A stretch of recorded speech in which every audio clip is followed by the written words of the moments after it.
We're here with Jazz.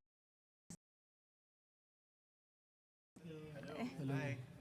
If you guys are not familiar with Philpop, it's a songwriting competition that happens every year. Composers work with artists and who interpret their songs for them. And out of the thousands of entries, they narrow it down to 12 finalists.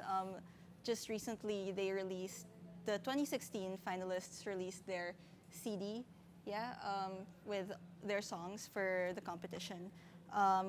And the finals are going to be held next week on July 23. So how are you guys feeling about that?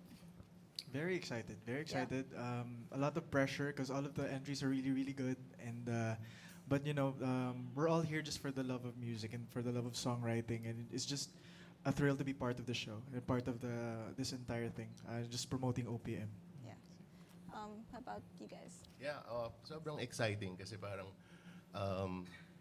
ipa-perform na namin yung song and super exciting na alam mo yung maganda yung setting and best musicians yung magpa-perform and it's a treat for the songwriters talaga to hear their song being performed and to be parang part of the roster of songs na Philpop.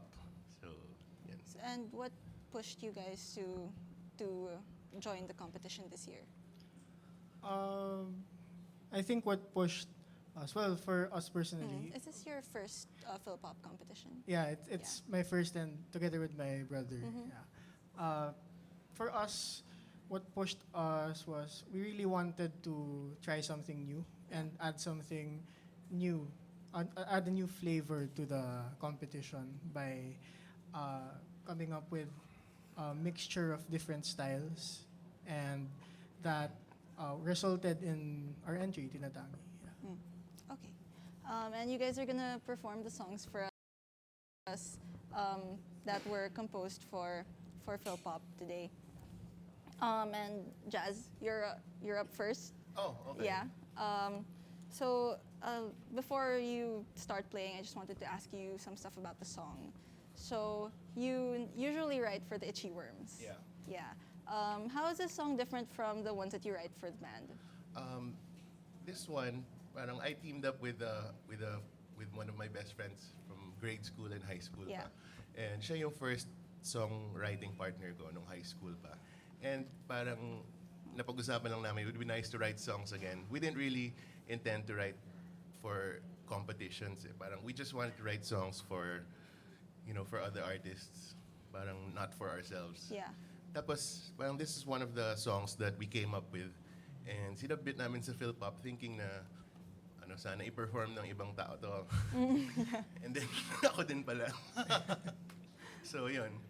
Ganun yung, parang we didn't really think it napapasok siya. So, yun. Yeah, Tuwa kami. I was curious nga kasi the Itchy Worms, you don't really need to join a competition, diba? I mean, you're pretty established already. So, Okay. I was curious as to why you joined Philpop pa. Parang we didn't really intend just to for join fun. Yung Itchy Worms. Yeah. Parang me lang as a songwriter and as parang collaborating with my friend. Parang naisip lang namin, sali natin sa Philpop, parang hindi talaga namin inisip na Itchy Worms ang gagawa nito. So why did the Itchy Worms end up playing the song? Parang, well, a lot of people then were saying na dapat kayo na lang, people who heard the demo na. So, yun, ganun lang kasimple. Parang madali lang kami i-convince. Walang malalim na rason. So, parang okay din eh. Okay. And when I let my bandmates hear it, sabi nila, uy, wala pa tayong ganyan. So, Yeah. baka okay din gawin natin yan. So what is it about? What was going through your head when you wrote it? Hindi talaga about me. Parang when I write songs, it's not always parang personal na. It's parang story ako talaga. It's parang minsan fiction din. Like when I wrote Beer, parang hindi naman talaga nangyari sa akin yun. I don't even drink beer, so parang medyo marami akong fictional songs. So parang this is one of them din. Pero when you make fiction, parang nasasali mo rin yung konting emotions na you want to put into the story. So I guess, parang ganun lang yun. There. So, yun. The story, actually wala talagang story yung song. It's Feel more na lang. about parang reminiscing and thinking So- of your life, how good it was before, mga ganun. So throwback talaga siya because you wrote it with your friend Throwback. from high school. Yeah. And nung pinarinig ko kay Wally yung song, my collaborator, parang may mga napasok siyang mas malalim na twists on the story, parang ganun. At first, it was parang simpleng story lang eh. And then, because of Wally, parang naging mas mabigat yung song, parang ganun. Kasi Okay. malaking bagay sa... yung kinuwento ko sa kanya, yung lyrics nun before was, nung araw, kahit tamis ng ating buhay, wala pang McDo sa Boracay. Parang ganun lang yan. And then, sabi niya, alisin mo yan. Palitan natin ng mas seryoso. Okay, sige. So, open naman ako So to wala na, the change. line's not in there anymore. Wala na. Oh, sayang. Wala na. Oo. So, so ano pinalitan nyo? Parang it became parang more personal na, Okay. na hindi na parang quirky stuff. Okay. Well, let's hear it. Okay. It's called Di Na Muli.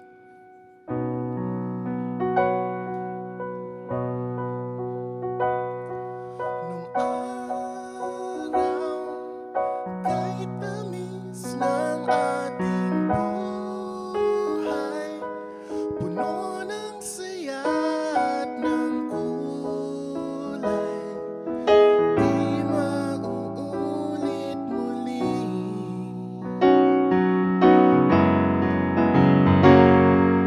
Ang oras, kapag hinayaang lumipas, madarama mo hanggang bukas, di mababawi muli.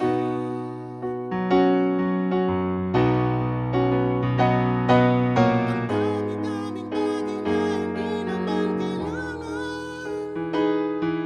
Kung pwede lang bawasan natin ang mga tampuhan. Hindi mo lang alam, hindi mo pa nararanasan. Kahapon sana natin di mo na pinahirapan. Patawad muli, di na muli. Ang oras, kapag hinayaang lumipas, madarama mo hanggang bukas, di mababawi muli.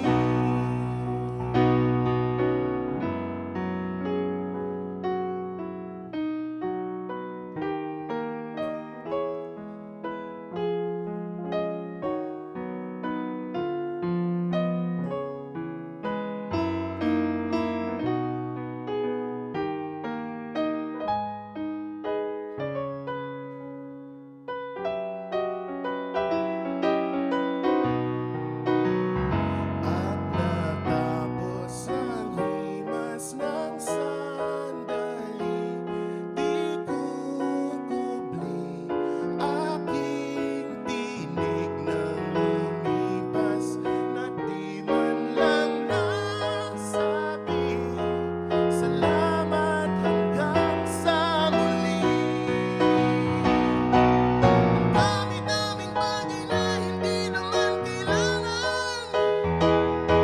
Kung pwede lang bawasan natin ang mga tampuhan. Hindi mo lang alam, hindi mo pa nararanasan. Kahapon sana natin di mo na pinahirapan. Patawad muli, di na muli. Pinawi buhay mo nang walang sabi. Binubulong ko sa sarili, mahal kita hanggang sa muli.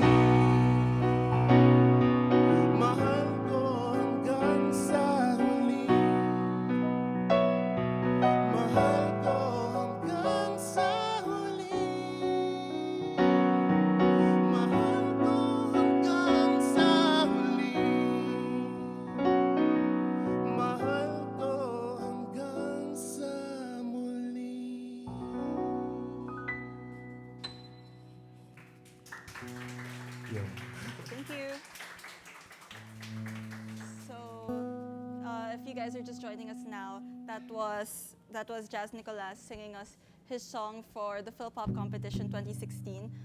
Today we are with Jason D, Jazz, and Paolo, who are finalists for the Philpop 2016 competition. So, um, so, how has the process been for you guys? This whole competition. Well, for our team, Yeah. it's been really hands-on. We were involved in the production of the song, the production of the music video, and now even for the preparations for the finals night. We're really trying to give as much input as possible to make sure that we give the best to the listeners of the song and the whole Philpop album. Yeah. Do you guys all work together as well? Like during the competition, do you talk to each other, things like that? We see each other pag mga meetings. And one of the contestants din, si JC, he helped us sa choir. Kasi Yeah. he's from Madrigal and parang binuo niya yung little choir niya to sing for our Oh. song. So, yun. That's nice. So Yeah. it's not like super competitive. No. Tapos yung interpreters naman, we see each other pag mga mall show. So si Jason pumupunta sa ibang mall. Usually, like for us, for my case with Sir Sok, the songwriter, it's really there's really a relationship there. We really talk about the song, and I really listen to what the message he wants to convey. So it's up to me to interpret the song. So like the pressure is there, and it's my job. It's my duty to convey the message of the song properly and how the songwriter wants it to sound or the feel he wants. So he's really giving me the right advice or the right direction for the song for me to follow. So Yeah. it's kind of on my shoulders as well. So it's a huge pressure, but it's also a huge honor as well na ako yung naatasan niyang mag-interpret ng song. And you've worked with him before, right? Yeah, actually, our entry this year is kind of like a full circle moment because during the first Philpop, he was also part of was also a finalist, and his entry, I was the one who recorded the demo. So that was our first working relationship together, and then it started from there. I've been doing demo works for him for the longest time, and then after winning The Voice, when I had my own singing career na. He told me that he was going to give the song to me. So I was going to be the one who's going to interpret the song. Yeah. Instead of just doing the demo or the backup, I'm the interpreter na. So ayun parang bumalik sa parang first full circle moment for me and Yeah. for him as well. Wow. So up next we've got Paolo singing a song for us. Can you tell us a little about it? For Tinatangi, we actually came up with the song, and the idea of the song actually, when we visited the indigenous community in Bukidnon. So we tried to infuse melodies and elements that we gained from the visit because we visited the arts leader of the tribe. So that's where we got it. And then lyrically, the song it's a bit Kundiman inspired. So we really tried to come up with something that sounds Filipino. Yeah. And you and your twin brother Miguel are performing the song as well. I mean, you Yeah. composed it, Yes. but you're also performing it. Yes, yes. You guys are part of a band. Yeah. Yes. We have a duo. It's called the Benjamins. Yeah. So, did you guys grow up writing and singing your own music? Well, actually, we just started taking writing seriously last year, 2015. But ever since we were grade 5, which was like Cute. 10 years old, we've been playing for family. Okay. Yeah, but we just But started. never your own songs. No, not yet. Okay. Yeah. We started writing seriously last year, 2015. Okay. And you guys are one of the youngest in the top 12.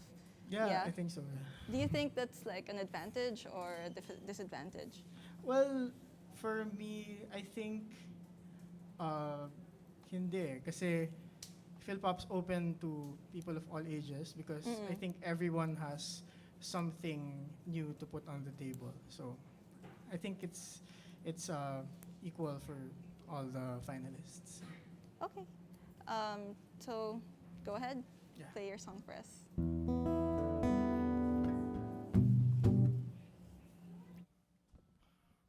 Check. Check.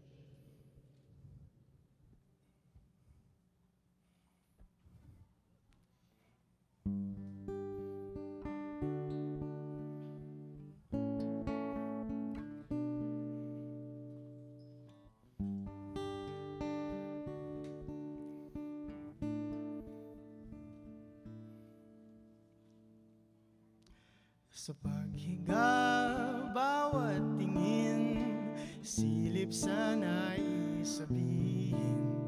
Pagbangon tayo'y babiyahe rin, pag-ibig lang ang dadalhin.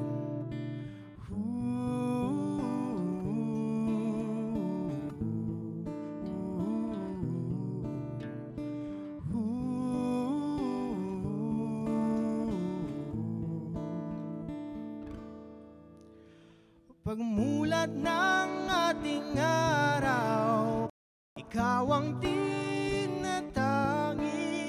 Sa bukas na tinatanaw, ikaw ang tinatangi.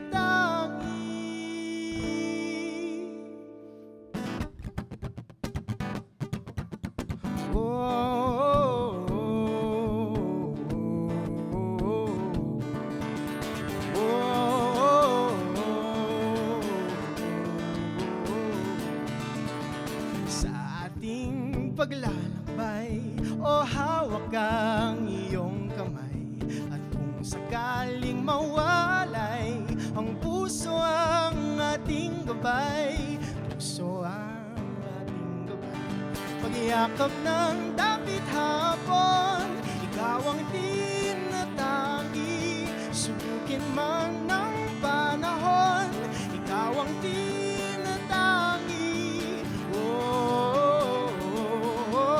Wala nang nanaisin, kundi ikaw ay makapiling. Ikaw ang silong sa init ng araw at ilaw sa dilim ng gabi.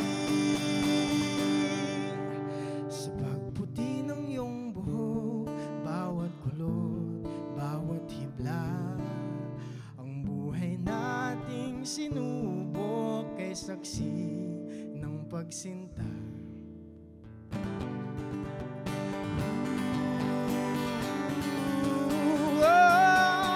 Kapag gabi ay dumating, ikaw ang tinatangi. Sa buwan at mga bituin, ikaw ang tinatangi. Sa bawat pagkakataon, ikaw ang tinatangi. Ngayon, bukas at kahapon, ikaw ang tinatangi.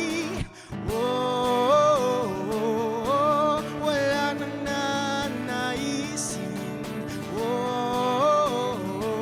kundi ikaw ay makapiling. Wala nang nanaisin, kundi ikaw ay makapiling. Sa paghimlay, bawat tingin, silip sa nais sabihin. Tahan na, aking mahal, pag-ibig lang ang tatagal. Thank you.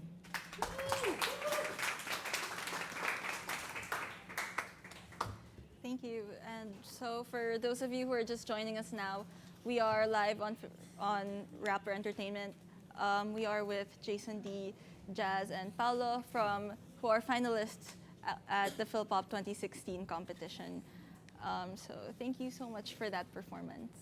I noticed you were singing along Are you guys all familiar with all the songs? Actually, I'm a big fan of his song. Oh. I listen to it all the time. Wow. And vice Ganda versa. talaga eh. Vice versa. As in, Oh. yun yung mga I wish I could have written that. So, But yeah, generally, it's friendly competition naman. Oo. So, I think all of us are a fan of each other's songs. Yeah. Parang ganun. That's All of good. the songs on the album and all of the entries are really, really strong. It's a reflection of OPM right now, and Yeah. as much as it is a competition, it is a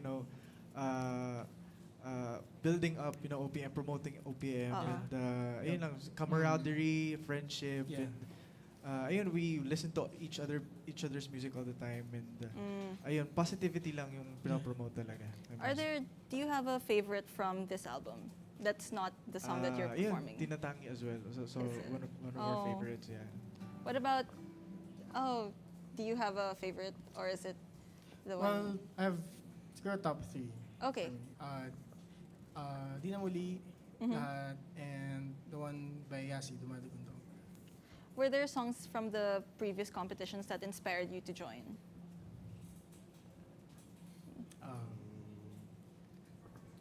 For me as an interpreter, I was a huge fan of last year's winner, Yeah. Thyro and Yumi, Triangulo, and all of the other entries that have come before this year is really inspirational as well, and it really motivated us to step our game up in some kind of way. So yeah, I think this year talagang walang tapon talaga. Every song is really strong, and there's something for everyone in the album. Oo. iba-ibang klase talaga. Exactly, Bawat track. Parang you can't say na it's just one genre. Yeah. Parang everyone's parang trying to shape OPM into something else, something new. So do you think? Oh, sorry. Go ahead. Oh, sige. I think more than the songs, what also inspired us to join were the songwriters. Kasi, Philpop is one of the few contests that really put the composers on the spotlight. Oo. Because if there are no songwriters, there are no songs that make up OPM. So, yeah, sobrang naka-inspire lang talaga yung composers and the whole idea of Philpop as a whole. Okay. So do you think Philpop changed OPM? Is it in the 5 years that it's been running? I think it's been a huge catalyst. It's been like for example, there are new songwriters who have entered this year, Yeah. and I believe they've been inspired by the previous years also. Yeah. So I think it's a great source of inspiration for up and coming songwriters out there, and it motivates them to write more songs, because I think that's like the lifeblood of OPM is songwriters, and to get people to to write new songs for artists, and it will keep OPM alive. So para lang laging may bago sa OPM, and we're trying to experiment new sounds and discover new things with OPM. So I think it's been a huge help. Philpop has been a Okay. huge help. And most of the finalists then from the previous competitions transition to becoming professional songwriters who are the people behind today's popular songs. So I think yun yung pinakamalaking contribution ng Philpop in being a catalyst for Filipino music. Okay. And since yung pumipili ng songs, I mean the judges who choose which songs will be the finals. Sila yung parang cream of the crop na people. So Yeah. imagine it's an album na pinili ng mga parang top people, top artists, iba-ibang klase. Yeah. And then parang they chose these songs para maging part of history na yan. So that's recorded na, and di ba, just to be recorded and parang for everyone to know that these songs exist. Diba? So yun pa lang, it's enriching the whole OPM archive, diba? okay. And so for our last performance, we've got Jason, who is performing a song by Soc Villanueva. Yes. Soc's he's joined Philpop before, and Yes. he's always made it to the top 12. But he's never actually he's never won the competition. The closest he's been to the championship was third. Yeah. That was our entry on the first year sa Philpop, and yun ako yung nag-demo, and then I was a backup singer to Sam Concepcion, who interpreted the song that year. So, Okay. And so this is his song for this year. yes, Go ahead. This is Lahat by Mr. Yes. Soc Villanueva.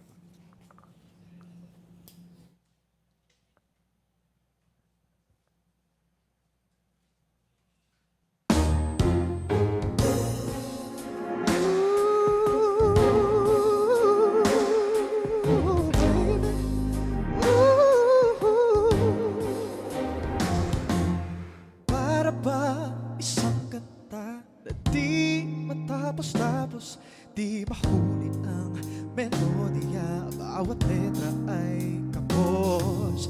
Mabagal ang bawat galaw, walang kagana-gana. Ang mga diskarte ay hilaw, palpak lahat walang tumama. Ang buhay ko'y sabay, pag di ka nakaalalay. Pero pag nandito ka, lahat nag-iiba. Araw ay gumaganda. Sa piling mo ang kalahati buo, malaki ang kabiraso. Magaan ang mabigat, dumadali kahit mahirap. Kulang ay napupuno, lumilinaw kahit na malabo. Kompleto sa mismo ang pag-ibig mo. Ang sarap-sarap ng feeling, sa feeling mo ay nasa akin ang lahat. Lahat, lahat, lahat, lahat, lahat. Para bang pelikula, puno ng drama, sobrang boring na eksena. Kapag hindi kita kasama, ang buhay ko bitin. Pag hindi kita kapiling, pero pag nandito ka, lahat nag-iiba. Araw ay gumaganda. Sa piling mo ang kalahati mo, malaki ang kabiraso. Gumagaan ang mabigat, dumadali kahit mahirap.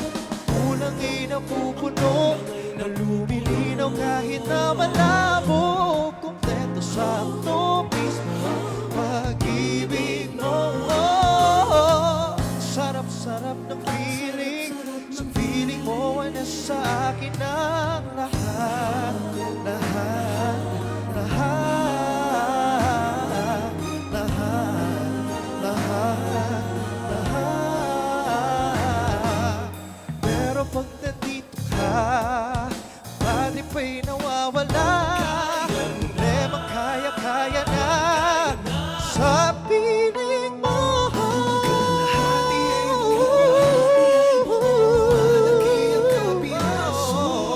Magaan ang mabigat, dumadali kahit mahirap. Ang kulang ay napupuno, na lumilinaw kahit na malabo. Kompleto sa mismo pag-ibig mo.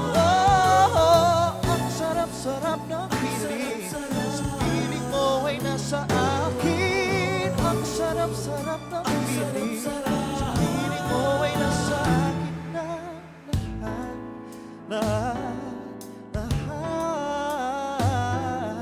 lahat, lahat, lahat.